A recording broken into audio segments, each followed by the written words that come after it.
Set ও ফাংশনের ধারাবাহিক ক্লাসের আমরা আজকে 16 নম্বর প্রশ্নটা সবাই শিখবো। এই প্রশ্নটা এই অধ্যায়ের খুবই গুরুত্বপূর্ণ। দেখো 16 নম্বর প্রশ্নটা আমাদের দেওয়া আছে জি অফ এক্স সমান 1 plus x square plus 1 X to the power 4 divided যদি এক্স স্কোয়ার হয়, তাহলে দেখাও যে জি অফ 1 ডিভাইডেড এক্স স্কোয়ার সমান জি অফ এক্স স্কোয়ার। এই ক্ষেত্রে আমরা লিখবো দেওয়া আছে জি অফ এক্স সমান 1 plus x square plus x to the power 4 divided হলো এক্স স্কোয়ার। এটা আমাদের ফাংশন এখানে দেওয়া আছে।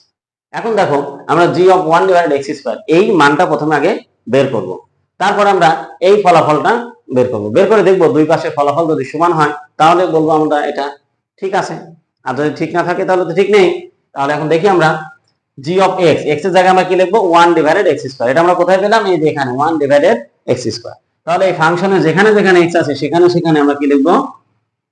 এক্স এর জায়গায় 1 ডিভাইডেড এক্স স্কোয়ার, আর উপরে এক্স স্কোয়ার আছে তাই এখানে স্কোয়ার দেব, প্লাস 1 ডিভাইডেড এক্স স্কোয়ার, এখানে পাওয়ার 4 আছে আমরা 4 দিলাম, আবার নিচে কি আছে? এক্স স্কোয়ার আছে।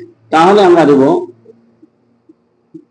এটা, অর্থাৎ যেখানে যেখানে এক্স আছে সেখানে সেখানে আমরা 1 ডিভাইডেড এক্স স্কোয়ার, এই লাইনটা এক্স এর জায়গায় 1 ডিভাইডেড এক্স স্কোয়ার, এক্স এর জায়গায় 1 ডিভাইডেড এক্স স্কোয়ার, এক্স এর জায়গায় 1 ডিভাইডেড এক্স স্কোয়ার। এখানে স্কোয়ার ছিল, স্কোয়ার জায়গাতে আছে, এখানে 4 ছিল, পাওয়ার 4 আছে, এখানে স্কোয়ার ছিল, স্কোয়ার আছে। এখন দেখো, এখন 1 এ তো কিছু নেই, 1 এর পাওয়ার নেই, 1 জায়গাতে থাকলো। এখন 1 এই যে ব্র্যাকেটের ভিতর যারা আছে সমস্ত পুরো স্কোয়ার হবে, তাহলে 1 এর পুরো স্কোয়ার, অর্থাৎ 1 এর পুরো স্কোয়ার দিলে কি হচ্ছে? 1 গুণ 1, ফলাফল একই হয়, তাই আমরা এখানে 1 লিখব। এই যোগ চিহ্নটা অবশ্যই প্লাসের সোজা দেবে। এরপর দেখো এক্স স্কোয়ার, তাহলে 2 2 কত হবে?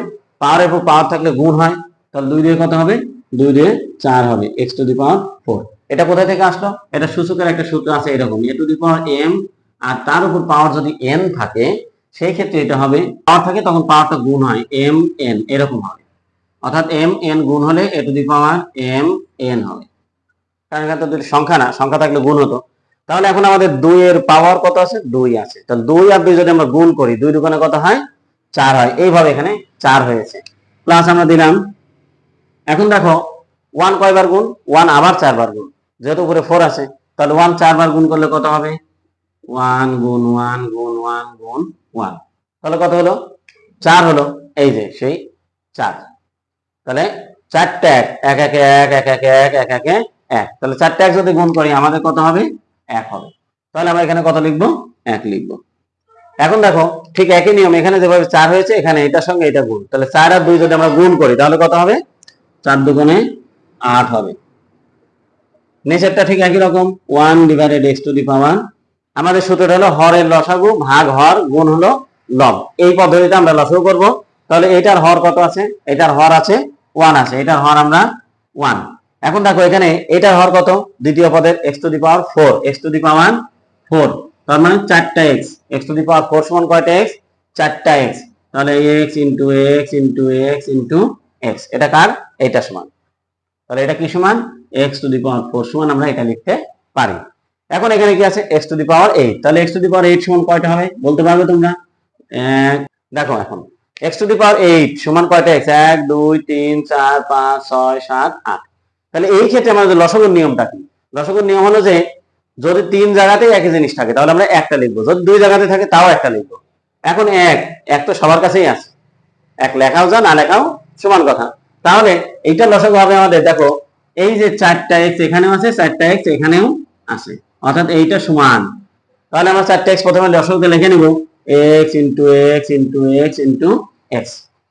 এখন আরো সমান সমান গুলোতে লিখে নিছি, যেগুলা অন্য জায়গায় নেই কিন্তু এক জায়গাতে তো আছে, সেটাও লিখতে হবে। তাহলে এখানে x into X into X into x. এখন দেখো মোট এক্স কয়টা হলো? 1 2 3 4 5 6 7 8। তাহলে লসাগুটা হবে আমাদের এক্স টু দি পাওয়ার 8। কি হবে? X to the power 8। তাহলে এখানে নিচে 1 আছে, 1 এক্স টু দি পাওয়ার 4 আর এক্স টু দি পাওয়ার 8 এর লসাগু হবে আমাদের X to the power 8, X to the power 8। এখন লসাগুর নিয়মটা কি ছিল? লসাগু ভাগ কি? হর। তাহলে লসাগুটা আমাদের কত? X to the power 8।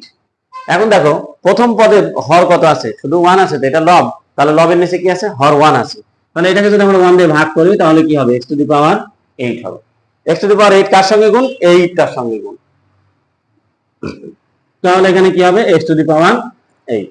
এরপরে কি চিহ্ন আছে? প্লাস, আমরা দিলাম প্লাস। এখন দেখো এখানে হর কত আছে? x টু দি পাওয়ার 8, আর আমাদের লসাগু কত? লসাগু হলো x টু দি পাওয়ার 8, আর হর আছে আমাদের x to the power 4, x to the power 4।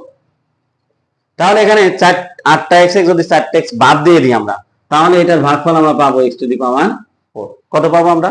x to the power 4 পাবো। এইটা গিয়ে কার সঙ্গে গুণ হবে? এইটা গিয়ে আমাদের লবের সঙ্গে গুণ। তাহলে এটা লব কত আছে আমাদের? লব আছে 1। তাহলে x টু দি পাওয়ার 4 কার সঙ্গে গুণ হবে? 1 এর সঙ্গে গুণ হবে। তাহলে 1 এর সঙ্গে গুণ হলে কি হবে? x টু দি পাওয়ার 4 ই হবে। এরপরে কি চিহ্ন আছে? প্লাস আছে, আমরা প্লাস দিব। এবার দেখো লসাগু আমাদের কত? x টু দি পাওয়ার 8 এবং হরও হলো x টু দি পাওয়ার 8। তাহলে x টু দি পাওয়ার 8 ভাগ হলো x টু দি পাওয়ার 8। তাহলে এটা ভাগফল 1। 1 কে কার সঙ্গে গুণ? এই 1 এর সঙ্গে গুণ হবে। তাহলে কি হবে? 1 হবে। আর নিচে তো একটাই আছে ভগ্নাংশ, তাহলে এটা যেরকম আছে এরকমই থেকে যাবে। এখন তো পূর্বের নিয়ম, উপরে একটা ভগ্নাংশ নিচে একটা ভগ্নাংশ, যদি এবং মাঝখানে কি চিহ্ন আছে? ভাগ চিহ্ন আছে। তাহলে ভাগ চিহ্ন থাকলে উপরে ভগ্নাংশ জায়গা থাকবে, আর ভাগের পরিবর্তে যদি আমরা গুণ চিহ্ন ব্যবহার করি তাহলে নিচে যে ভগ্নাংশ আছে সেটা উল্টে যাবে। আমরা এই ভগ্নাংশটা প্রথমে লিখে নিয়েছি। তাহলে এখানে কি হবে আমাদের?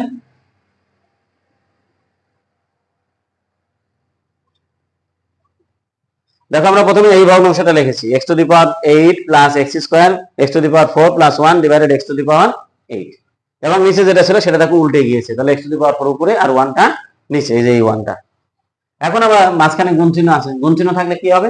গুণ চিহ্ন থাকলে লব এবং হর কাটাকাটি করা যায়। তাহলে এখানে আছে 4টা x আর এখানে আছে কয়টা? 8টা। 4টা থেকে 8টা বাদ গেলে কয়টা থাকবে? 4টা থাকবে। তাহলে উপরে কি থাকলো? এখন উপরে থাকলো x to the power 8 plus x to the power 4 plus 1, আর নিচে কি থাকলো? 1 দিয়ে এটাকে গুণ করলে কি হয়? x টু দি পাওয়ার 4 হলো। তাহলে আমাদের এই অংশটার কাজ শেষ হয়েছে। এখন আবার এই অংশটা আমরা কাজ করব। তাহলে আমরা লিখবো যে আবার g of x square, g of x square, অর্থাৎ এই যে ফাংশনটা আমাদের দেয়া আছে এইটা যেখানে যেখানে x আছে সেখানে সেখানে আমরা কি লিখবো? এবার x স্কয়ার লিখবো। তাহলে বসাই লিখি আমরা, 1 এর জায়গায় 1 থাকবে x স্কয়ারের জায়গায়, তাহলে আমরা কি লিখবো? 1 এর জায়গায় তো 1 লিখবো। এরপর x এর জায়গায় কি লিখবো? স্কয়ার, তাহলে তার উপর হোল স্কয়ার, এই যে স্কয়ার আছে। তারপরে কি লিখবো? তারপরে লিখবো x টু দি পাওয়ার 4, নিচে কি আছে? x স্কয়ার, তাহলে x স্কয়ার তার উপর আবার স্কয়ার। এখন দেখো 1 তো থাকবে, প্লাস 2 দিয়ে কত হবে? 2 দিয়ে 4 হবে, প্লাস এখন 4 দিয়ে কত হয়? 4 দিয়ে 8 হয়, x টু দি পাওয়ার 8। ঠিক একই রকম ভাবে এখানে x টু দি পাওয়ার 4। এখন যদি এটাকে আমরা সাজাই, অর্থাৎ ঘাত অনুসারে সাজাতে হয়, অর্থাৎ সূচক বা পাওয়ার অনুসারে। দেখো এখানে x এর পাওয়ার আছে 8, এখানে আছে 4, এখানে আছে 1। তাহলে ঘাত অনুসারে সাজালে কি হবে? 8টা সবার আগে আসবে, x to the power 8 plus x to the power 4 plus 1, আর তো নিচের তো হর জায়গাতেই আছে। এখন দেখো এই যে এইটার যে ফলাফল, এইটার ফলাফল আমরা কি পেয়েছি? এটা এবং এইটার যে ফলাফল এটা, দেখো দুইটা দেখো তো একরকম হয়েছে কিনা, এটা এবং এটা। হ্যাঁ, আমরা দেখতে পাচ্ছি দুইটা একই রকম হয়েছে। যদি একই রকম হয় তাহলে তো কি দেখাও যে লেখা আছে। তাহলে শেষের অংশটা আমরা এইভাবে লিখবো যে g of 1 divided x square সমান g অফ x স্কয়ার। তাহলে এটা কি করা হলো? দেখানো হলো, দেখানো হলো।